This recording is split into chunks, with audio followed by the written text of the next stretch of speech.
मित्रों, शिवलिंग का वास्तविक अर्थ क्या है, क्यों की जाती है भगवान शिव के लिंग स्वरूप की पूजा?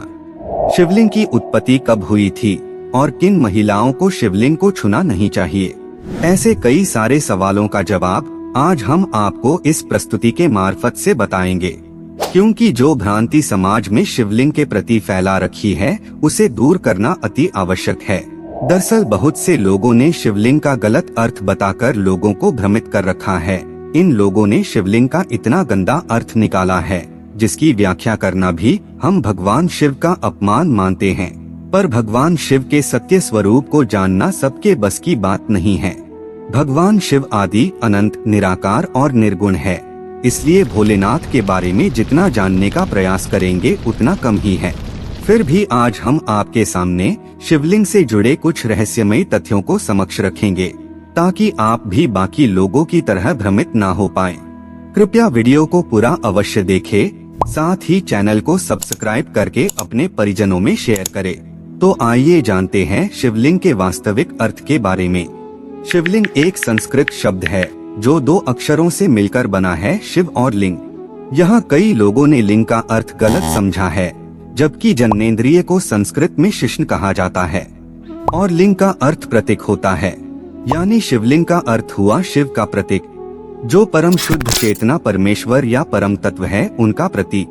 वैसे ही पुल्लिंग का अर्थ हुआ पुरुष का प्रतीक और स्त्रीलिंग का अर्थ हुआ स्त्री का प्रतीक। अब यदि जो लोग पुरुष लिंग को मनुष्य की जनेंद्रिय समझकर आलोचना करते हैं, तो वे बताएं स्त्रीलिंग के अर्थ के अनुसार स्त्री का लिंग होना चाहिए, पर ऐसा नहीं होता। दरअसल ये सभी गलतफहमियां भाषा के रूपांतरण और धर्म विरोधी षड्यंत्रकारियों की वजह से उत्पन्न हुआ है, क्योंकि हम सभी जानते हैं कि एक ही शब्द के विभिन्न भाषाओं में अलग अलग अर्थ निकलते हैं। यदि हम हिंदी के एक शब्द सूत्र को ही ले ले तो सूत्र का मतलब धागा, गणितीय सूत्र, कोई भाष्य अथवा लेखन भी हो सकता है, जैसे कि नासदीय सूत्र, ब्रह्मा सूत्र इत्यादि। उसी प्रकार अर्थ शब्द का भावार्थ, संपत्ति भी हो सकता है और मतलब भी, यानी अंग्रेजी का मीनिंग। ठीक बिल्कुल उसी प्रकार शिवलिंग के संदर्भ में लिंग शब्द से अभिप्राय चिन्ह, निशानी, गुण, व्यवहार या प्रतीक है। धरती उसका पीठ या आधार है और सब अनंत शून्य से पैदा हो उसी में लय होने के कारण इसे लिंग कहा है, तथा कई अन्य नामों से भी संबोधित किया गया है, जैसे प्रकाश स्तंभ लिंग, अग्नि स्तंभ लिंग, ऊर्जा स्तंभ लिंग, ब्रह्मांडीय स्तंभ लिंग। ब्रह्मांड में दो ही चीजें हैं, ऊर्जा और पदार्थ। हमारा शरीर पदार्थ से निर्मित है और आत्मा ऊर्जा है। इसी प्रकार शिव पदार्थ और शक्ति ऊर्जा का प्रतीक बनकर शिवलिंग कहलाते हैं और शिवलिंग की पूजा करने से मनुष्य का सारा दुख दर्द खत्म हो जाता है, सब मनोकामनाएं पूरी हो जाती है। ब्रह्मांड में उपस्थित समस्त ठोस ऊर्जा शिवलिंग में निहित है। वास्तव में शिवलिंग हमारे ब्रह्मांड की आकृति है। शिवलिंग भगवान शिव और देवी शक्ति पार्वती का आदि अनादि एकल रूप है, तथा शिवलिंग हमें बताता है कि संसार में मात्र पुरुष व प्रकृति का वर्चस्व है तथा दोनों एक दूसरे के पूरक हैं। अब आपके मन में ये प्रश्न आता होगा, सभी देवताओं की पूजा मूर्ति स्वरूप में होती है, लिंग में नहीं, परंतु भगवान शिव की पूजा लिंग और मूर्ति स्वरूप दोनों में क्यों की जाती है? तो इसका उत्तर भी पुराणों में बताया गया है। दरअसल भगवान शिव एकमात्र ब्रह्मा रूप होने के कारण निराकार कहलाते हैं। रूपवान होने के कारण उन्हें साकार भी कहा जाता है और इसलिए वे साकार और निराकार दोनों हैं। शिवलिंग शिवजी के निराकार स्वरूप का प्रतीक है, इसी तरह भगवान शिव का मूर्ति स्वरूप ही उनके साकार स्वरूप का प्रतीक है। साकार और निराकार रूप होने से ही वह ब्रह्मा शब्द से कहे जाने वाले परमात्मा है। यही कारण है कि सब लोग लिंग को निराकार और मूर्ति को साकार दोनों ही रूपों में पूजते हैं। महादेव से भिन्न दूसरे देवता साक्षात ब्रह्मा नहीं है, इसलिए कहीं भी उनके लिए निराकार लिंग उपलब्ध नहीं होता। पौराणिक तथ्य। एक पहला तथ्य, ऐतिहासिक प्रमाणों के अनुसार विक्रम संवत के कुछ सहस्राब्दी पूर्व संपूर्ण धरती पर उल्कापात का अधिक प्रकोप हुआ। आदिमानव को यह रुद्र शिव का आविर्भाव दिखा।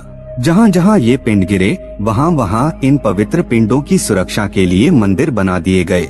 इस तरह धरती पर हजारों शिव मंदिरों का निर्माण हो गया। उनमें से प्रमुख थे 108 ज्योतिर्लिंग, लेकिन अब केवल 12 ही बचे हैं। शिव पुराण के अनुसार उस समय आकाश से ज्योति पिंड पृथ्वी पर गिरे और उनसे थोड़ी देर के लिए प्रकाश फैल गया। इस तरह के अनेक उल्का पिंड आकाश से धरती पर गिरे थे। दूसरा तथ्य, भगवान शिव ने ब्रह्मा और विष्णु के बीच श्रेष्ठता को लेकर हुए विवाद को सुलझाने के लिए एक दिव्य लिंग ज्योति को प्रकट किया था। इस ज्योतिर्लिंग का आदि और अंत ढूंढते हुए ब्रह्मा और विष्णु को शिव के परब्रह्म स्वरूप का ज्ञान हुआ। इसी समय से शिव को परब्रह्म मानते हुए उनके प्रतीक रूप में ज्योतिर्लिंग की पूजा आरंभ हुई। तीसरा तथ्य, प्राचीन भारत ही नहीं संपूर्ण धरती पर मूर्ति पूजा का प्रचलन था। इसी के बीच ऐसे लोगों का भी समूह था जो कि मूर्ति पूजा में विश्वास नहीं रखते थे। उन्होंने ही ईश्वर के निराकार स्वरूप की कल्पना करने शिवलिंग की पूजा का प्रचलन प्रारंभ किया होगा, क्योंकि शिवलिंग को ईश्वर का निराकार ज्योति स्वरूप ही माना जाता है। शिवलिंग पूजन के बाद धीरे धीरे नाग और यक्षों की पूजा का प्रचलन हिंदू जैन धर्म में बढ़ने लगा। बौद्ध काल में बुद्ध और महावीर की मूर्तियों को अपार जन समर्थन मिलने के कारण राम और कृष्ण की मूर्तियां बनाई जाने लगी। चौथी तथ्य, पुरातात्विक निष्कर्षों के अनुसार प्राचीन शहर मेसोपोटामिया और बेबीलोन में भी शिवलिंग की पूजा किए जाने के सबूत मिले हैं। इसके अलावा मोहनजोदड़ो और हड़प्पा की विकसित संस्कृति में भी शिवलिंग की पूजा किए जाने के पुरातात्विक अवशेष मिले हैं। सभ्यता के आरंभ में लोगों का जीवन पशुओं और प्रकृति पर निर्भर था, इसलिए वह पशुओं के संरक्षक देवता के रूप में भी पशुपति की पूजा करते थे। सैंधव सभ्यता से प्राप्त एक सील पर 3 मुंह वाले एक पुरुष को दिखाया गया है, जिसके आसपास कई पशु हैं। इसे भगवान शिव का पशुपति रूप माना जाता है। क्या आप जानते हैं शिवलिंग के 4 अद्भुत रहस्य? नहीं तो हम बताएंगे। शिवलिंग का शास्त्रों में अर्थ बताया गया है, परम कल्याणकारी शुभ सृजन ज्योति। संपूर्ण ब्रह्मांड और हमारा शरीर इसी प्रकार है। भ्रिकुटी के बीच स्थित हमारी आत्मा, या कहें कि हम स्वयं भी इसी तरह हैं। बिंदु रूप शिवलिंग का गलत अर्थ बताने वाले या तो अज्ञानी हैं या फिर वे जानबूझकर ऐसा कर रहे हैं। खैर जाने दो, जो अज्ञान है, जिसके पास ज्ञान नहीं है, वह तो गलत अर्थ निकालेगा ही। आओ जानते हैं शिवलिंग के 4 अद्भुत रहस्य। नंबर 1, शिव का आदि और अनादि रूप ईश्वर निराकार है। शिवलिंग उसी का प्रतीक है। यहाँ यह स्पष्ट करना जरूरी है कि भगवान शंकर या महादेव भी शिवलिंग का ही ध्यान करते हैं।